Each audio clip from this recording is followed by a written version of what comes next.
नाज़रीन, मज़ामती तहरीक की जानिब से दारुल हुकूमत तिल अवीव पर बड़ा हमला किया गया है और जोरदार धमाकों की आवाज़ सुनी गई है। ना सिर्फ तिल अवीव शहर बल्कि जो उनकी पोर्ट है, बंदरगाह है, उस पर भी जोरदार धमाके सुने गए हैं। और ना सिर्फ दारुल हुकूमत बल्कि इसके अलावा भी बहुत से शहरों को जोरदार धमाकों का निशाना बनाया गया है। और इस वक्त पूरी तरह से इसराइल गूंज उठा है, एक एक शहर को निशाना बनाया जा रहा है। उसका ये उस चीज़ का जवाब है जो गजा के निहत्ते लोगों पर बमबारी की जा रही है। तो अब मज़ामती तहरीक ज़्यादा शिद्दत के साथ हमले करी और इसमें सबसे अहम तरीन चीज जो आज के हमलों में हुई है कि आयरन डोम डिटेक्ट ही नहीं कर सका, यानी नाकाम बनाना तो दूर की बात, उसको पता ही नहीं चला इन मिसाइल और रॉकेट्स का। तो ये अहम तरीन तफसीलात भी आपके साथ शेयर करेंगे। और अगली जो सबसे बड़ी खबर सामने आई है कि गजा में इसराइली अफवाज पीछे हट गई हैं। इतने दिनों की लड़ाई के बाद इतनी उनको मज़ामत का सामना करना पड़ा कि अब वो आगे बढ़ने में नाकाम रही और अब उन्होंने विदड्रॉ करना शुरू कर दिया है। वो अहम तरीन बहादुरी की जो मिसाल कायम की गई है उसकी कहानी भी आपके सामने रखेंगे। और इसके साथ साथ नाज़रीन, बाइडन के खिलाफ बड़ी बगावत हो गई है और बाइडन की कुर्सी इस वक्त जाने वाली है। प्रो इसराइल पॉलिसी लेकर चलना, इसराइल को इस सतह ग्रीन लाइट देना, अब अमेरिका एक नए बहरान का शिकार हो गया है। और बाइडन गया तो समझे इसराइल भी गया और इसराइल की मदद भी गई। तो अमेरिका में इख्तिलाफात इस वक्त खुलकर सामने आ गए हैं और बाइडन की इंपीचमेंट यानी उसको हटाने की, जबरदस्ती हटाने की तैयारी शुरू हो चुकी है। वो तफसीलात भी आपके साथ शेयर करेंगे। और एक बड़ा साइबर हमला नाज़रीन किया गया है जिसके जरिए उनकी जो ऑफिशियल वेबसाइट है रियासत की, वहां से बहुत अहम तरीन मिलिट्री डाटा के हवाले से कार्रवाई हुई है। वो तफसीलात भी आपको बताएंगे। जिन लोगों ने चैनल को सब्सक्राइब नहीं किया वो चैनल को जरूर सब्सक्राइब कर लें ताकि हर आने वाली वीडियो आप तक पहुंच सके। सबसे पहले नाज़रीन हम तिल अवीव की बात कर लेते हैं।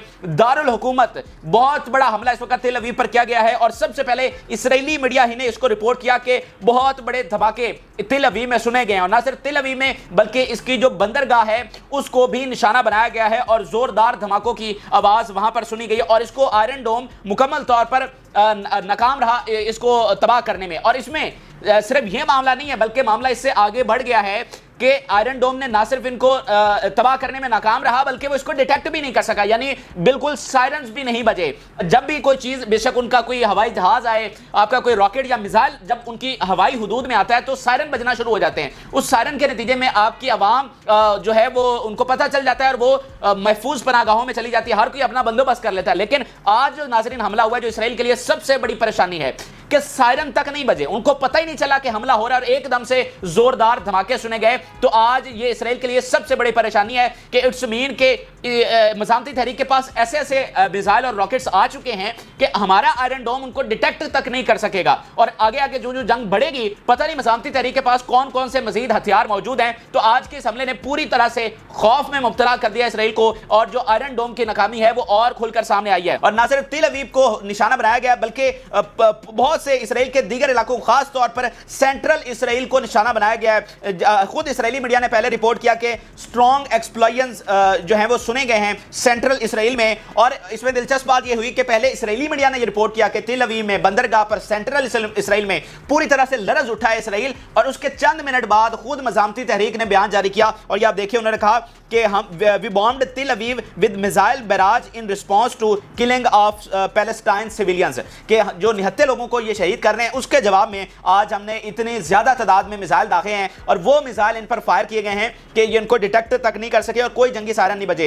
इसके अलावा जो एश्कलोन का सिटी है साहिल समंदर के साथ साथ आप नक्शे पर देख लें, वहां पर भी बड़े हमले जो हैं वो किए गए हैं। ये एक ही वक्त में नाज़रीन, एक ही वक्त में सेंट्रल इसराइल को भी निशाना बनाया गया, देन दारुल हुकूमत को भी बनाया गया, देन आपके एश्कलोन सिटी को भी बनाया गया। तो ये कोई मामूली चीज नहीं है, ये अभी तक आपकी मज़ामती तहरीक की जो पावर है उसको शो करती है कि वो आपके एक एक शहर को निशाना बना सकते हैं। और यही आज इसराइली मीडिया ने इस खौफ का इजहार किया कि इट्स मीन के अब जो उनकी रेंज है वो तो बढ़ती चली जा रही है, देन आगे आने वाले टाइम में पता नहीं ये कहां कहां पर जाकर हमले करेंगे। फिर एक और उनका बयान देखिए कि rockets at Gush Dan without activating sirens, ये खुद इसराइली मीडिया कह रहा है कि यानी 4 मुख्तलिफ शहरों में और बंदरगाहों पर हमले किए गए और चारों जगहों पर कहीं भी सायरन नहीं सुनाई दिया। तो आज के जो हमले हुए हैं वो बहुत ही मुख्तलिफ हमले थे। अब आपको गजा के अंदर के हवाले से अपडेट कर देते हैं जहां पर इसराइल को नाज़रीन बड़ी नाकामी उठाना पड़ी है। आप पिछले 2 दिनों की तफसीलात उठाकर देख लीजिए, 200 से ज्यादा इनकी आर्मर्ड व्हीकल्स तबाह हो चुकी हैं, इनके ड्रोन्स तबाह हुए हैं, इनके रोबोट्स मज़ामती तहरीक के हाथ आ चुके हैं। कल जो है इनका आर्मी चीफ का बेटा वहां पर मारा गया है। आज स्पेशल फोर्सेस को वहां पर जो अपने कैदी को रिहा करवाने गए थे वहां पर बहुत बड़ी नाकामी उठाना पड़ी है। और अभी सबसे बड़ी नाज़रीन खबर ये सामने आई है कि शुजाया का जो इलाका है جو کہ غزہ کے اولڈ سٹی کے ساتھ ہے، یہاں پر وڈرا کر لیا گیا ہے۔ یہ وہ علاقہ ہے ناظرین، اس کی بڑی تاریخ ہے۔ ایک تو اس علاقے میں پہلے دن سے یہ گھسنا چاہ رہے ہیں لیکن ناکام رہے ہیں اور ابھی وڈرا کر لیا ہے، اور اس کی تاریخ ناظرین اس طرح سے ہے کہ اگر ہم 2014 کی بات کریں تو 2014 میں بھی اس علاقے سے گھس کر اندر شہر میں داخل ہونے کی کوشش کی گئی تھی لیکن تب بھی ناکام ہوئے۔ اور اس کی دلچسپ ہسٹری اس طرح سے ہے کہ 2014 میں ایک گولانی برگیڈ جو کہ اسرائیلی فوج کی سب سے اہم ترین برگیڈ سمجھی جاتی ہے، اور گولانی برگیڈ کے حوالے سے یہ دعویٰ ہے کہ وہ ان کی سب سے جو ہے وہ زیادہ ٹرینڈ وہ برگیڈ ہے، اور جو بھی مشن ناکام ہو رہا ہوتا ہے وہاں پر اس کو بھیجا جاتا ہے اور یہ ہر صورت میں کامیاب ہو کر لوٹتے ہیں۔ تو شجاعہ میں بھی 2014 میں بھی گولانی برگیڈ کو بھیجا گیا تھا لیکن وہ وہاں پر ناکام ہوئے، اور آج دیکھیے ہسٹری دوبارہ کس طرح سے ریپیٹ ہوئی کہ آج بھی کئی دنوں کی جنگ لڑنے کے بعد مزاحمت کے بعد انہوں نے دوبارہ سے گولانی برگیڈ کو شجاعہ کے علاقے میں اتارا کہ آپ جائیں اور آپ آگے جا کر ایڈوانس کریں، لیکن آج پھر گولانی برگیڈ ناکام ہوئی۔ ان کے کئی فوجی جو ہیں وہ وہاں پر ہلاک ہوئے اور اب وہ پیچھے ہٹنے پر مجبور ہوئے۔ میں ان کے آرمی کا بیان آپ کے سامنے رکھتا ہوں، اس سے آپ کو اندازہ ہوگا ناظرین یہ جو جنگ لڑی جا رہی ہے نا، یہ خون کی قربانیاں وہاں پر دی جا رہی ہیں، اور جس بہادری کے ساتھ یہ جنگ لڑ رہے ہیں اس کی کوئی مثال نہیں ملتی، اور جس طرح سے وہ اپنی مقدس سرزمین کا دفاع کر رہے ہیں باقی جو عالم اسلام خاموش بیٹھا ان کو شرم آنی چاہیے۔ یا بیان دیکھیے جو ان کی بہادری کی مثال بتا رہا ہے، یہ اسرائیلی آرمی کس طرح سے کہہ رہی ہے کہ القاسمز شجاعہ battalion is a selected battalion, its members don't run away and fight to defend home to the death. We forced to postpone Shujaya due to ferocity. We forced to evacuate armored vehicles which makes mission complicated. یہ شجاعہ کی ایک خاص brigade ہے، اس کی brigade ہی الگ بنائی گئی ہے مزاحمتی تحریک کی جانب سے جس کو شجاعہ برگیڈ کہی جاتی ہے، اور اسرائیلی آرمی کہہ رہی ہے کہ یہ بڑی مختلف طرح کی برگیڈ ہے۔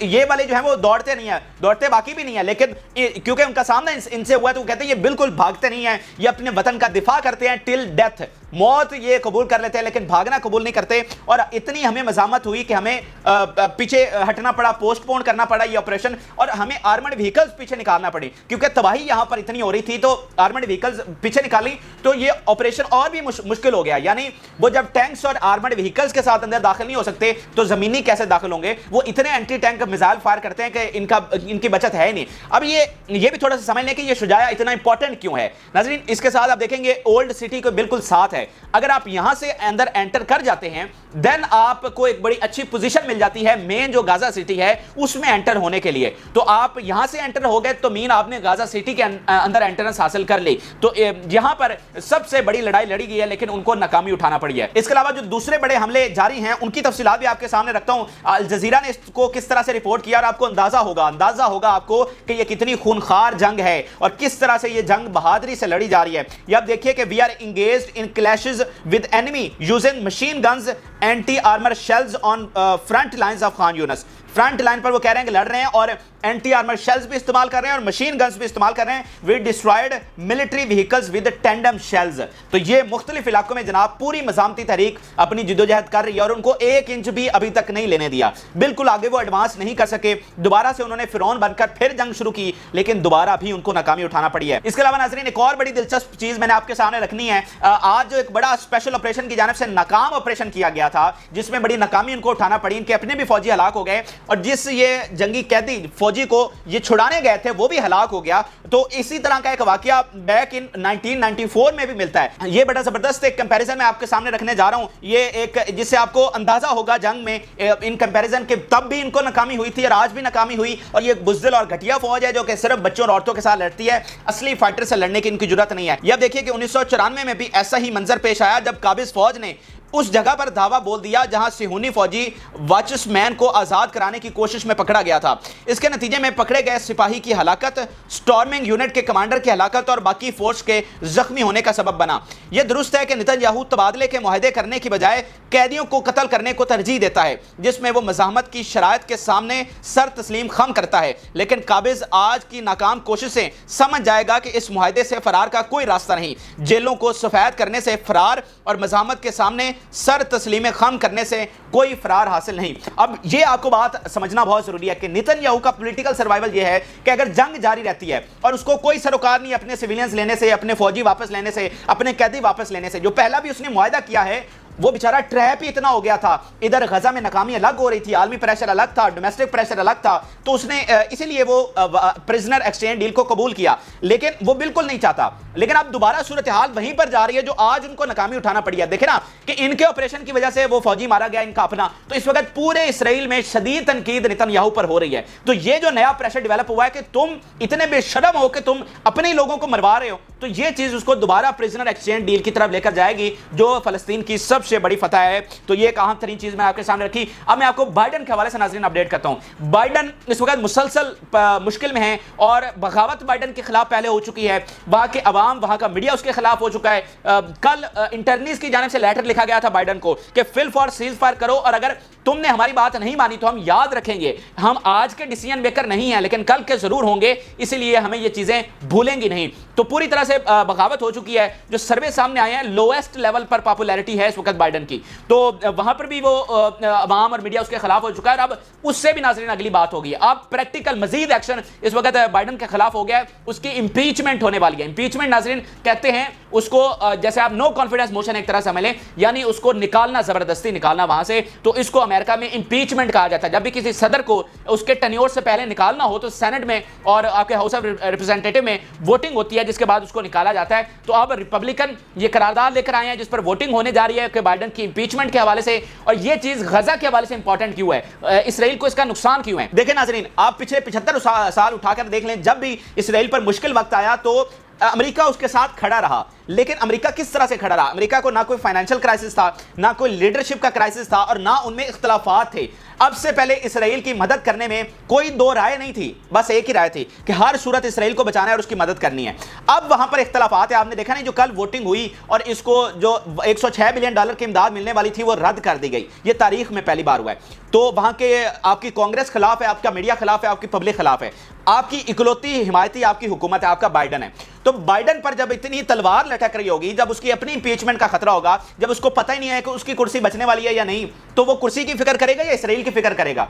यानी इससे पहले और आज में हालात मुख्तलिफ क्यों हैं? वो ये है कि इससे पहले अमेरिका मुत्तहिद था, उसको कोई क्राइसिस नहीं था, उसकी हुकूमत को पब्लिक और मीडिया की सपोर्ट थी, कांग्रेस की सपोर्ट थी, लेकिन आज वैसा नहीं है। तो ये चीज बहुत इनको इफेक्ट करेगी इसराइल को, जो इसराइल की पहले हिमायत होती है, ग्रीन चिट मिली होती है उनको। और जैसे पहले दिन इन्होंने कहा था कि इसराइल के लिए कोई रेड लाइंस नहीं है, वो जो चाहे मर्जी करे, उसको किसी को जस्टिफिकेशन देने की जरूरत नहीं है। तो आज वो इस पर मजबूर हो रहे हैं। मजबूर क्यों हो रहे हैं? जो अंदर से एक बुरहान उठ रहा है, जो अंदर से एक क्राइसिस उठ रहा है, और बाइडन अब उसके सामने टिक नहीं सकता। तो ये जंग डेफिनेटली, ये जो अमल होने जा रहा है, ये फलस्तीन के हक में सामने आएगा और इसराइल को मजीद कमजोर करेगा। अब नाज़रीन, आपको एक और बड़ी अपडेट करते हैं साइबर अटैक्स के हवाले से। नाज़रीन, जिस तरह मुत्तहिद होकर इस वक्त इसराइल के खिलाफ जंग लड़ी जा रही है, मैं आपको बताऊं, अगर 50 साल पहले भी हम इतने मुत्तहिद हो जाते ना, तो इसराइल तब भी कायम नहीं रह सकता था। चाहे हम सारे मुत्तहिद ना होते जितने आज हो गए हैं, जितना बड़ा इत्तेहाद आज हमने बना लिया है, काश हम उस वक्त भी बना लेते तो फलस्तीनियों को इतने जुल्म ना सहने पड़ते जो उन्होंने इतने साल बर्दाश्त किए हैं।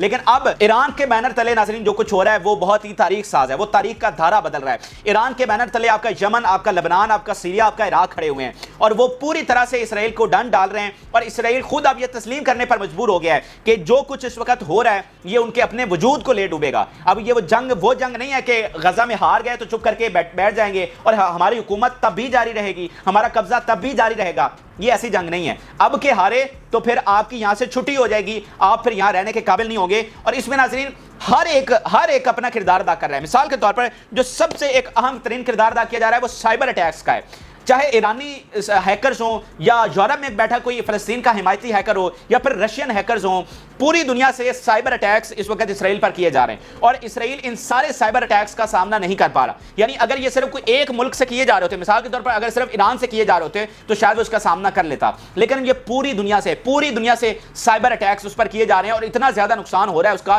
क्योंकि सबसे ज्यादा आपकी इंफॉर्मेशन वो सबसे ज्यादा इंपॉर्टेंट होती है। और आज के दौर में साइबर अटैक्स की अहमियत आप समझ सकते हैं कि जब डाटा आपका निकाल लिया जाता है, जब इंफॉर्मेशन आपकी निकाल ली जाती है, तो वो बहुत बड़ा, ये जंग में नाकामी से बड़ी ये नाकामी इस वक्त साबित होती है। ये जंग में नुकसान से बड़ा ये वाला नुकसान आज की दुनिया में तस्वुर किया जाता है। तो एक और साइबर अटैक किया गया है जो उनकी रियासत की आर्काइव की वेबसाइट है, जहां पर उनकी मिलिट्री इंटेलिजेंस और बहुत अहम तरीन डाटा पड़ा है। बताया जा रहा है कि वो बहुत सी इंफॉर्मेशन वहां से उठा ली गई है और बहुत सी इंफॉर्मेशन को डिलीट कर दिया गया है। अब ये इसराइल के लिए खतरनाक इस तरह से है कि पता नहीं उन्होंने किस किस का डाटा वहां पर रखा हुआ है, पता नहीं कौन कौन सी इंफॉर्मेशन उन्होंने वहां पर स्टोर की हुई थी, वो सारी उन्होंने डिलीट कर दी है और बहुत सारी इंफॉर्मेशन वो खुद लेकर गए हैं जिसका उन्हें पता नहीं। मिसाल के तौर पर जो 7 अक्टूबर को हमला हुआ था, कोई 15 दिनों के बाद इसराइल को जाकर पता चला कि उनके तो सिक्योरिटी सर्वर्स मज़ामती तहरीक अपने साथ ले गई है, सारे एजेंट्स के नाम उन सर्वर्स में हैं, पूरी दुनिया में जो उनके एजेंट्स काम कर रहे हैं उन सब के नाम उन सिक्योरिटी सर्वर्स में हैं। तो इसी तरह अब ये जो हमले हो रहे हैं ये आज से 5 दिनों बाद 10 दिनों बाद पता चलेगा